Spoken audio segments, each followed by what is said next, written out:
Welcome back to another Bbby video. Today we're going over the technicals of Bbby, where I see the price going. Make sure to subscribe and leave a like to reach out to more people.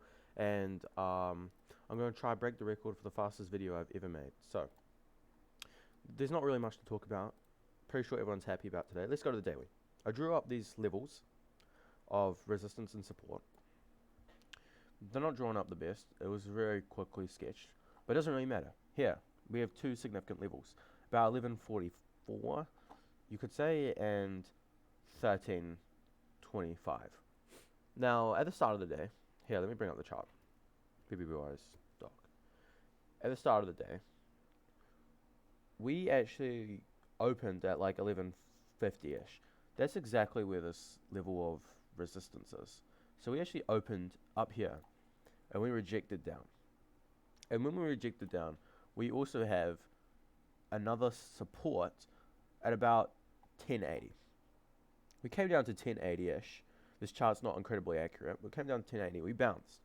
And the amount of times we tested 1140. Look how many times we tested it. Like 1, 2, 3, maybe you want to say 4. And then we tested at the start of the day. So it was 5 tests. I knew that it was destined to break. We kept going at it. We keep testing 1140. Eventually it's going to break. As long as if we keep testing it over and over, it means that people are still buying in. So we broke it. When we broke it, we ran all the way up to about 1413. It says 1488 here, so you can tell how inaccurate this is. It's about 15 bucks. If I look in the chart and I go to $15, which is about here, I don't actually know why it stopped this high. Because as you can see, there's absolutely no reason for it to stop. You've got like one thing here, maybe one over here, but I wouldn't even count this one. There's no resistance. This is not resistance. This is what I would call an imbalance zone, up to at least 16 bucks, because there's this gap to 16. I was surprised that it didn't come and fill this gap. I don't know why. Maybe it's a short attack. It doesn't matter though, because I'll explain why. So here you can see that we've topped out at the top of resistance and bottomed out at the bottom of the resistance. I know this line's not incredibly straight, but just believe me for now. We topped out at the top of resistance and bottomed at the bottom of support. So, this inevitably looks like it's going to reject back down because we tested the top and we got sold off from the top of this wick. However, if we go to the 4 hour, this is what I'm very excited about. Look at this. This is the resistance. We broke above and we held above it.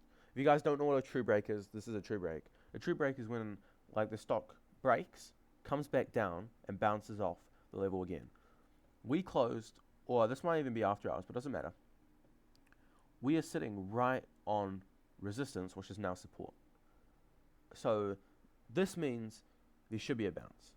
Again, not always resistance and support bounces, but what I'm trying to say is that the probability is high for a bounce now. We've got this true break. We've got this huge volume. I think tomorrow we see $16.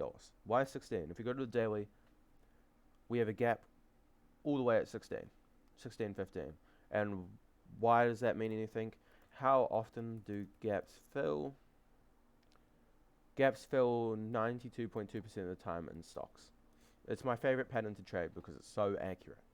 So I think tomorrow we see $16. If this volume stays up, I think we see $16. Another interesting thing to point out is if we go to the RSI, I'll put this on the 4 hour just so it's easier to see. If we go to the RSI, look where my mouse is, by the way. We are exactly where we were before we run on this side. Look over here. If we come down to the RSI, we are in the exact same spot on the RSI before we ran. We've got like the exact same kind of like accumulation, like kind of like scooped up. You see that? How it's like scooped up? Scoop up. Here, let me draw this up. Wait, I need to quickly move this over here. This is what I see happening. I see this kind of like scoop. Same over here. It's the exact same pattern.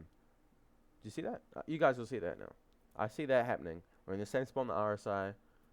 We're actually even like similar spot on the MACD. It looks like it's ready for a similar move that we had before. Now, hopefully this time, some random news that Ryan sold a bunch of shares, doesn't drop the stock 40%, and we can actually run sustainably this time. That was unlucky. This time it's not. This time there's not as much unlucky things that can happen. So yeah, be excited. That's it for this video, and I'll see you guys in the next one.